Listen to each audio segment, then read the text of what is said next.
आलोक जी, 77 में मीडिया बुलाई जाती थी, एक चंक बात करके चला जाता था। अब इतना वहां, अब की बीजेपी से लड़ना, आप बता रहे 2-3 मर्जर करवा ले, वो 2-3 गठबंधन तो होने नहीं देती है। जो कहते हैं हम साथ लड़ेंगे, तो फिर आप हमने मान के इसीलिए चलिए, पार्टी को तो नहीं आप बुलाया मान के किसी। चलिए, आप ईमानदारी से बताइए। कि आप थोड़े में ज्यादा स्वाद यही तो है इसकी खास बात। वाओ मम्मा, क्या स्वाद है। अरे मेरे राजा, प्रायोजक हैं cancer healer centre, a new beginning. उसका कि- नहीं मैं कह रहा हूँ, आप मान के चलिए फिर ये बीजेपी को 1-2 दशक में हरा पाएंगे। हाँ, तो उसमें कोई दिक्कत नहीं। मेरा सुनील कौशिक जी से इन सबसे हटके था सवाल, यही होता। अभी आप अब लड़ने, वो एकजुट होने ही नहीं देंगे।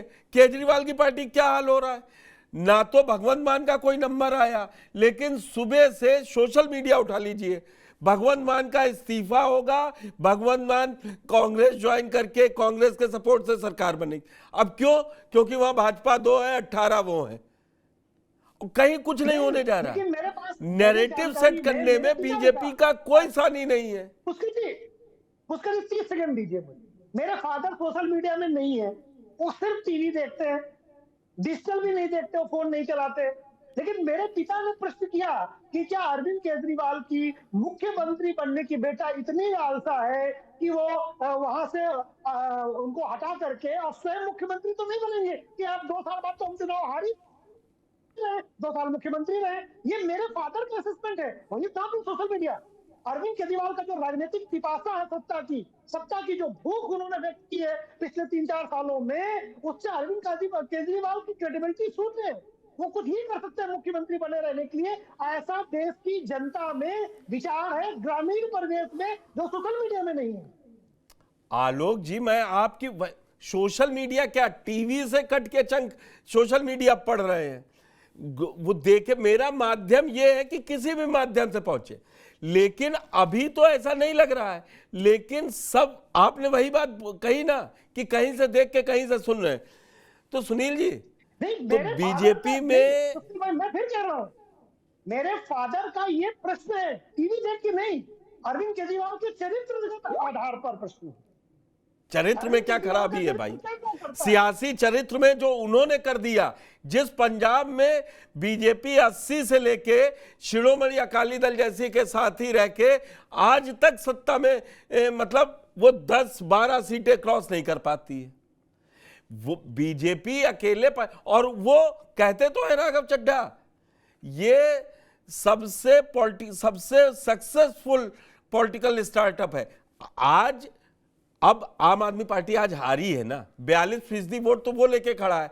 जो मैं शुरुआत में मैंने कहा था कि कांग्रेसी तो ऐसा खुश हो रहे हैं कि उन्होंने सब कुछ पा लिया कि अब तो पंजाब में भी लड़ जाएंगे।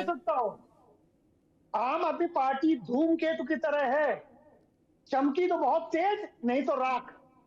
अब देखते हैं राख होती है क्या होता है। उसे चमकना था, बिल्कुल सही, चमकना था।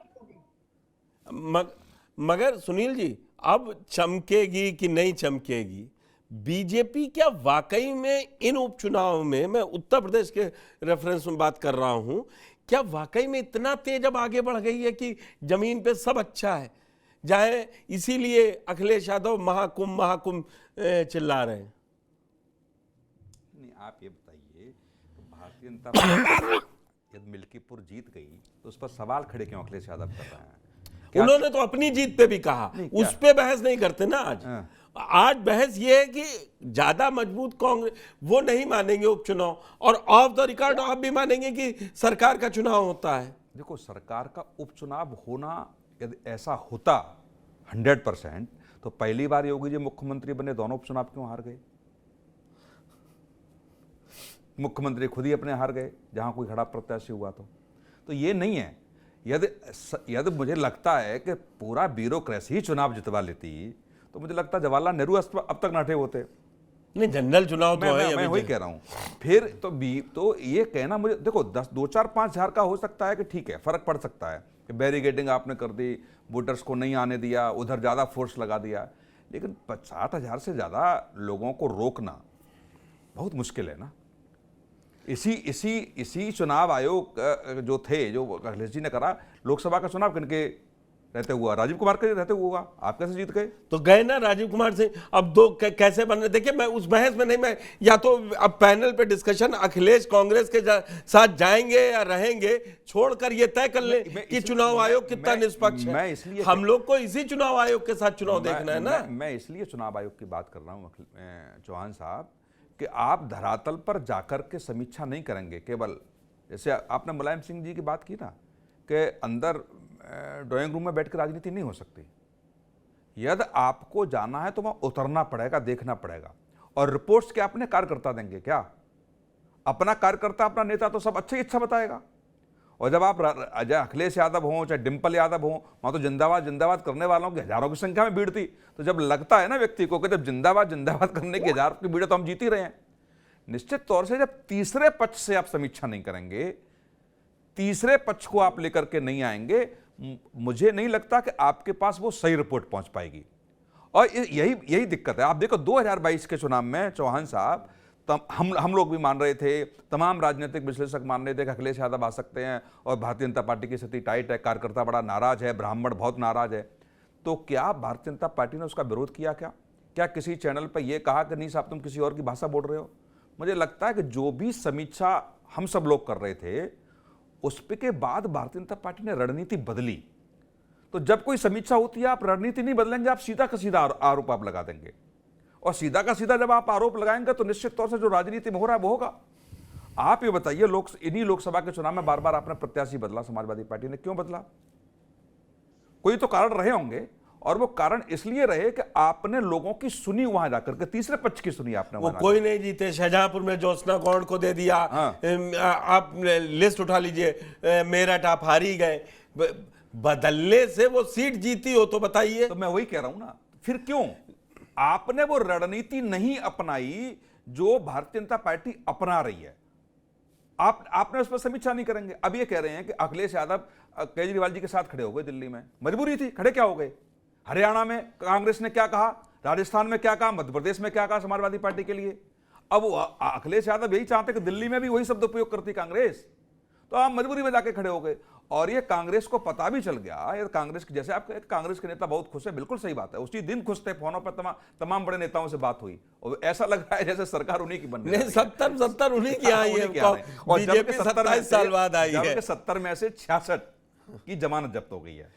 चार आदमी की जमानत जब्त। देवेंद्र यादव और अभिषेक दत्त दूसरे नंबर पर है, देवेंद्र यादव और एक कैंडिडेट की जमानत जब्त हुई जो लेकिन इस बात अपनी जमानत अब उसमें खुशी का कारण ढूंढिए। खुशी का कारण ये जो इंडी गठबंधन बना है, इंडी गठबंधन में कांग्रेस को छोड़कर के सारे एक मंच पे आ गए। अब कांग्रेस को लगा ना कि यदि हम रणनीति से काम करेंगे तो आप चिल्लाते रहिए। आप ममता बनर्जी किनके साथ खड़ी थी, शरद पवार किनके साथ खड़े थे, लालू प्रसाद यादव के बेटे किनके साथ खड़े थे, अखिलेश यादव किनके साथ खड़े थे? जब आप जाकर के खड़े हो गए केजरीवाल जी के साथ, और जबकि कांग्रेस की इंडी गठबंधन की अगुवाई वो कर रहे थे, निश्चित तौर से मुझे लगता है छोड़ना नहीं चाहिए था। और दूसरी कांग्रेस की नेताओं की बात आप करिए, यहां आप दिल्ली में चुनाव लड़ रहे हैं, एक दूसरे के खिलाफ गाली दे रहे हैं, और चंडीगढ़ में मेयर का चुनाव हो रहा है, वहां जाके गठजोड़ से आप चुनाव लड़ रहे हैं आपके साथ मिलकर। तो ये समझना पड़ेगा कि जो विजय उपाध्याय जी कह रहे थे, मैं इनकी बात से सहमत हूं कि जब तक कांग्रेस क्षेत्रीय दलों को समाप्त नहीं करेगी, तब तक मुझे लगता है 1-2-1 बीजेपी से नहीं होगी। सत्ता में आने के लिए देरी जरूर हो सकती है, लेकिन 1-2-1 आने के लिए कांग्रेस ही है जो क्षेत्रीय दलों को खत्म करके भारतीय जनता पार्टी के दूसरे राउंड में आता हूं और विजय जी से पूछूंगा, आप कांग्रेस कैसे सरवाइव कर पाएगी बिना बैसाखियों के? नवीन जी, ना मिल्कीपुर में टक्कर दिखाई दी ना दिल्ली में, और घर में कलेश और हो गया है। उमर अब्दुल्ला आज ही गृह मंत्री से मिले हैं और कह रहे हैं बोलूंगा, और उन्होंने शनिवार को ट्वीट भी कर दिया, खूब लड़ो और खूब लड़ो आपस में। उद्धव ठाकरे ने भी सीख दे दी। तो अब इंडिया गठबंधन तो हवा में, अखिलेश क्या करें? कांग्रेस को साथ रखें या छोड़ दें? देखिए, ऐसा इंडिया गठबंधन जो बना था, मैं समझता हूं उसका जन्म तो हुआ लेकिन उसका लालन पालन नहीं हुआ, और इसकी वजह से वो अपनी बाल्यावस्था में ही चरमरा गया, ये कह लिए कुपोषित हो गया। अब वो कुपोषण का शिकार होने के कारण जहां राज्यों के चुनाव आए सब अलग थलग पड़ गए, सब अलग अलग लड़ने लगे। और दूसरी चीज ये होती है कि जो बड़ा घटक दल होता है, ड्राइविंग सीट पे जो होता है, उसकी जिम्मेदारी होती है कि सबको बांध के चले। हमने अब दोनों NDA में बातें ये नहीं देखा है, चलेंगी, दोनों बातें नहीं सुन चलेंगी, लीजिए, सुन लीजिए। क्योंकि आप पास टाइम है नहीं। आप बता रहे थे कि, और आप सरीके कई राजनीतिक विश्लेषक मुझे समझा रहे थे कि ये इंडिया गठबंधन का जन्म ही इसीलिए हुआ है कि केंद्र में बीजेपी को हराना है, राज्य में जो मजबूत होगा वो लड़ता रहे, आपस में भी लड़ जाए। अब जब कांग्रेस की वजह से आप 14 सीटें हार गए तो अब कह रहे नहीं नहीं कांग्रेस की गलती है, कांग्रेस को साथ लेना चाहिए। मैं नहीं मानता हूं कि आम आदमी पार्टी कांग्रेस की वजह से हारी। अगर ये आकलन कोई लगा रहा है तो मैं उससे बिल्कुल भी तो संदीप सहमत दीक्षित कदापि नहीं 4,500 हूं। वोटों के अधिकारी हैं। वोट तो नहीं, अब आम जितने आदमी भी- पार्टी ही खा देखिए, गई कांग्रेस का, शुरुआत से 13 से उठा नहीं, के देख इसमें- लीजिए।